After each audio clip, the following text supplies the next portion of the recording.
Hello guys, welcome to this video. I am Sanket Tiwari and I am currently a third year student at NIT Allahabad. और अगर तुम इस channel का content पसंद आ रहा हो, तुम उसे रेगुलरली देख रहे हो तो चैनल को सब्सक्राइब कर लो, क्योंकि काफ़ी सारे तुम में से वीडियो ज़रूर देखते हो और अगर तुम्हें हेल्प मिलती है तो चैनल को सब्सक्राइब। जितने लोग वीडियो देखते हैं उसमें से लगभग सिर्फ 12% लोगों ने चैनल सब्सक्राइब कर रखा है। झूठ बोल रहा है। तो अगर तुम्हें कंटेंट ऐसा लग रहा है कि तुम्हें हेल्प मिल रही है और या फिर तुम आगे और वीडियोस देखना चाहते हो तो चैनल को सब्सक्राइब कर लो, ये ज़्यादा हेल्प करेगा तुम्हें, चीज़ें तुम्हें सर्च नहीं करनी पड़ रही होंगी। सो आज के वीडियो में हम ये देख रहे होंगे कि अगर तुमने अपनी क्लास 11th बर्बाद कर दी है, सो क्लास 12th में तुम्हें ऐसी क्या क्या चीज़ें करनी है ताकि तुम पूरी चीज़ें कवर अप कर पाओ क्लास 11th की भी, और अपनी अच्छी प्रिपरेशन के साथ जेई 2022 में अपना जेई मेन एंड एडवांस दे पाओ। अभी मजा आएगा ना भिड़ो। सो ये वीडियो उन बच्चों के लिए काफ़ी इंपॉर्टेंट है जो जेई 2022 में अपना जेई मेन और जेई एडवांस देने वाले हैं। एंड जब वो क्लास 10th में थे तो उनका बोर्ड एग्जामिनेशन नहीं हुआ था, जैसे कि हमारा नोटिफिकेशन आया था गवर्नमेंट की तरफ से, एंड वो क्लास 11th में आया। क्लास 11th भी उनकी अब लगभग खत्म हो चुकी है, वो 12th में है। एंड क्लास 11th में उन्होंने काफ़ी सारा टाइम खराब किया है, क्योंकि ऑनलाइन के चक्कर में काफ़ी बच्चों को कोचिंग्स नहीं मिल रही थी। काफ़ी लोगों ने कोचिंग ज्वाइन की पर ऑनलाइन में उन्हें चीज़ें समझ में नहीं आ रही थी। कुछ बच्चों ने सोशल मीडिया पे टाइम वेस्ट किया। सो आज उन्हीं ये मुंह से सुपारी निकाल के बात कर रहे बाबा। फैक्टर्स पे बात करेंगे एंड देखेंगे कि अब सॉल्यूशन क्या है उस चीज़ का, क्योंकि अब हमारी क्लास 11th खराब हो चुकी है।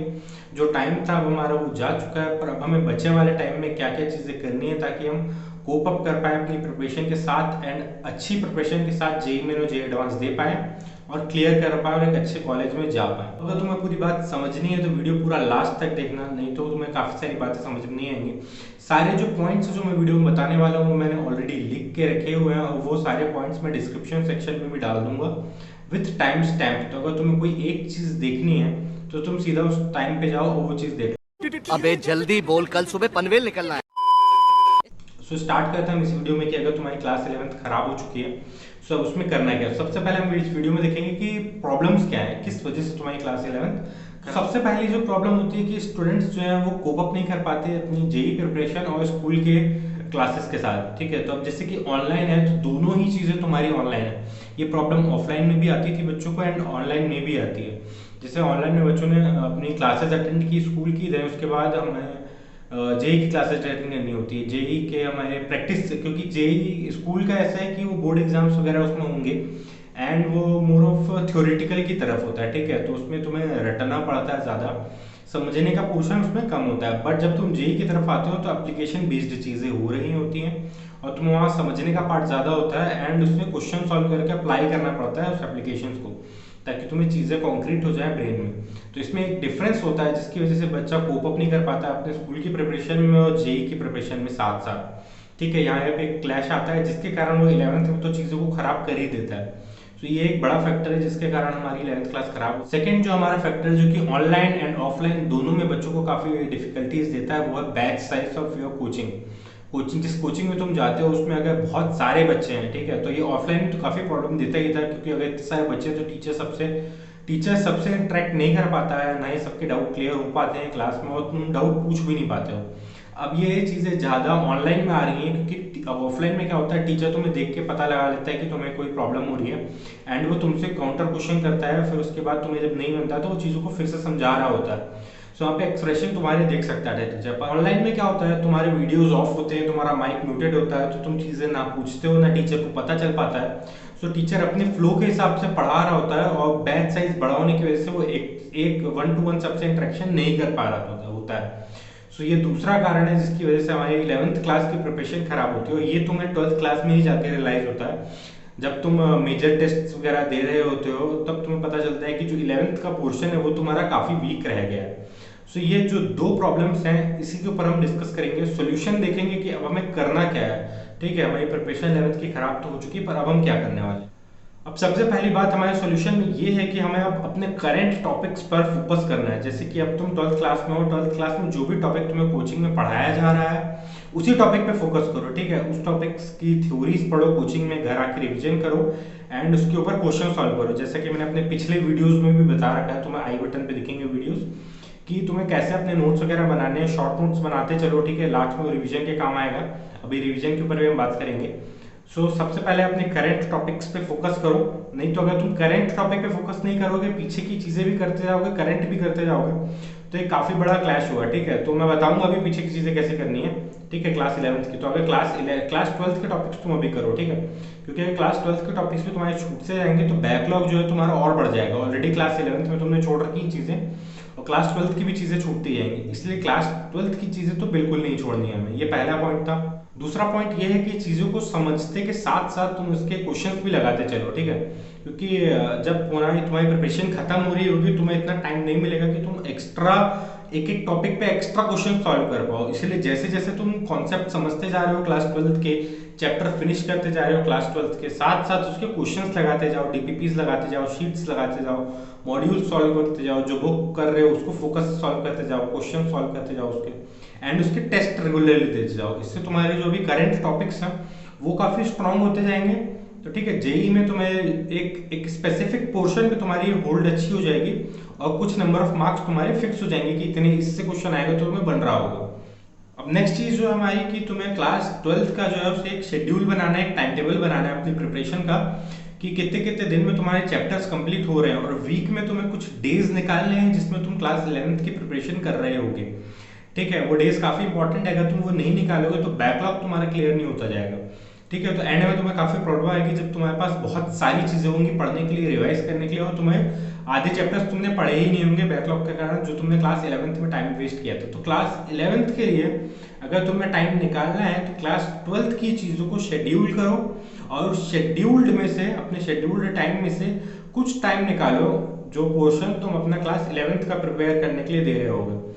अब नेक्स्ट चीज इसमें यह आती है कि जब तुम क्लास 11th की प्रिपरेशन करो तो इस टाइम हमें क्या करना है, क्लास 11th की प्रिपरेशन पूरी स्क्रैच से करनी है एंड सारे क्वेश्चंस उसके लगाने हैं, क्योंकि इसके बाद अब तुम्हें कभी टाइम नहीं मिलने वाला है कि क्लास तुम 11th की प्रिपरेशन कर पाओ, क्योंकि इसके बाद हमें जेई मेन देना है। ठीक है, पढ़ते ही नहीं रहना है, हमें प्रिपरेशन जल्दी एंड करनी है एंड उसके बाद हमें टेस्ट सीरीज वगैरह भी देनी है। तो जो क्लास 11th है उसका अभी हम जब प्रिपरेशन स्टार्ट करेंगे, वीकडेज में एक एक दिन निकालो तुम प्रिपरेशन के लिए, एंड उस चैप्टर जो भी चैप्टर तुम्हारे छूटे हैं क्लास 11th के, उस चैप्टर की थ्योरी तुम कवर करो, स्क्रैच से कवर करो, एक एक चीजें कवर करो, कॉन्सेप्ट्स कवर करो। ठीक है, एंड उसके बाद उसके ऊपर भी क्वेश्चंस लगाओ। और जैसे कि कहते हैं ना, तुमने अगर पहले प्रिपरेशन नहीं करी है, पहले अपना हार्डवर्क नहीं दिया है, तो अब तुम्हारे जो लिमिटेड नंबर ऑफ आवर्स है उसमें तुम्हें एक्स्ट्रा अमाउंट ऑफ हार्डवर्क करना पड़ेगा, तब तुम उस आदमी के बराबर हो पाओगे जिसने पहले भी हार्डवर्क किया था और अभी भी हार्डवर्क वो कर रहा है। ठीक है, पीछे देखो, पीछे पीछे तो देखो। तो तुम्हें 2x हार्डवर्क करना पड़ेगा, क्लास 11th का भी करना पड़ेगा, क्लास 12th का भी करना पड़ेगा। मोटिवेशन के साथ क्लास 11th को भी प्रिपेयर करते चलो वीकली बेसिस पे। पॉइंट ये है कि काफी सारे दिन ऐसे होते हैं जब हम स्कूल अटेंड नहीं कर रहे होते हैं एंड हमारी कोचिंग्स की भी छुट्टी होती है। Majority of the coachings TTS या MWF चलती है। ठीक है, मंडे वेडनेसडे फ्राइडे, फिर ट्यूसडे थर्सडे और सैटरडे, ऐसी कोचिंग्स चल रही होती हैं। सो इनके बीच में जो हमें टाइम मिल रहा होता है वो टाइम हम क्लास 11th की प्रिपरेशन में लगाएं, क्योंकि काफी बच्चों को ये पता है कि काफी बच्चे डमी स्कूल लेते हैं। ठीक है, जिसमें वो स्कूल वगैरह नहीं जा रहे होते हैं। ठीक है, सिर्फ घर से प्रिपरेशन करते हैं एंड एग्जामिनेशन देते हैं। उन बच्चों के लिए तो ये काफी इजी है कि उन्हें काफी सारा टाइम मिल रहा होगा क्लास 11th के रिवाइज करने के लिए। रिवाइज के साथ साथ जो चैप्टर नहीं पढ़े, जो टाइम वेस्ट किया तुमने, उसको कवर अप करने के लिए काफी टाइम मिल रहा होगा। ठीक है, और मैं ये भी कहूंगा कि अगर तुम्हारी कोचिंग तुम्हें रिकॉर्डेड वगैरह वीडियो लेक्चर्स देती है तो उसे 2x की स्पीड पे देखो, अगर तुम्हें चीजें अच्छे से समझ में आ रही हैं तो। एंड ज्यादा से ज्यादा टाइम पूरा कंज्यूम करने की कोशिश करो, अच्छे से इस्तेमाल करने की कोशिश करो, क्योंकि अब हमें आगे चीजें वेस्ट नहीं करनी है, क्योंकि अभी हमें अपना सिलेबस जल्दी एंड करना है, उसके बाद टेस्ट सीरीज भी लगानी है। अभी बीच में काफी सारे वेकेशंस वगैरह भी तुम्हारे आ रहे होंगे जिसमें तुम्हें काफी सारा टाइम मिलेगा एंड उस टाइम पे तुम्हारी कोचिंग वगैरह भी रहेगी। ठीक है, पर स्कूल नहीं रहेगा। सो कोचिंग तुम अटेंड करो, उसके बाद वापस आने के बाद, जैसे मैंने कहा TTS या MWF तुम्हारी कोचिंग चलेगी, उसके वापस आने के बाद तुम अपना सिलेबस कंप्लीट करो क्लास 11th का, चैप्टर से रिवाइज करो, रिकॉर्डेड वीडियोस देखो, यूट्यूब से भी तुम्हें कोई हेल्प मिलती है। ठीक है, वो चैप्टर शॉर्ट में एक्सप्लेन किया हुआ है तो वो देखो, वो निकालो एंड उसके बाद क्वेश्चंस मेन है, उसके ऊपर क्वेश्चन अटेम्प्ट करो, उस स्पेसिफिक चैप्टर के ऊपर टेस्ट अटेम्प्ट करो, ताकि तुम्हें वीकनेस पता चल जाए, क्योंकि वो तुमने खुद से प्रिपेयर किया है। ठीक है, तो तुम्हें वीकनेस पता चल जाए एंड उसके बाद तुम उस पर भी कवर अप करो। तो ये चीजें थी जिससे तुम अपनी 11th क्लास की प्रिपरेशन वापस से रिवाइव कर सकते हो क्लास 12th में एंड अच्छी प्रिपरेशन के साथ जेईई मेन एडवांस दे सकते हो। नेक्स्ट पॉइंट हमारा ये है कि अगर तुम्हारी क्लास 12th की प्रिपरेशन जल्दी एंड होती है, जो कि मैंने बताया था कि तुम अपनी क्लास 12th की प्रिपरेशन जल्दी से जल्दी एंड करनी है, ठीक है। सारे शॉर्ट नोट्स तुम्हारे पास होने चाहिए हर चैप्टर के। साथ ही साथ जैसे ही तुम्हारी क्लास 12th की प्रिपरेशन एंड होती है, अब मेजॉरिटी नंबर ऑफ टाइम तुम क्लास 11th के चैप्टर्स को दो, क्योंकि वो ऑलरेडी तुमने एक साल पहले पढ़ रखा है, तो चीज़ें तुम भूल भी गए होगे। और जो चैप्टर्स तुमने अभी अभी साथ साथ 12th के पढ़े हैं क्लास 11th के, उनको भी थोड़ा टाइम तुम्हें देना पड़ेगा, ठीक है। तो उन चैप्टर्स के क्वेश्चंस लगाओ एंड कंबाइंड टेस्ट सीरीज दो, ठीक है। एक होती है हाफ सिलेबस टेस्ट सीरीज, जो कि सिर्फ क्लास 11th के ऊपर टेस्ट सीरीज आती है, एंड उसके बाद फुल सिलेबस टेस्ट सीरीज होती है, जो 11th 12th दोनों की होती है, ठीक है। तो मैं पहले कहूँगा क्लास 11th की टेस्ट सीरीज दो, जिससे तुम्हारा एक स्कोर तुम देखो कि क्लास 11th बस में कितना आ रहा है।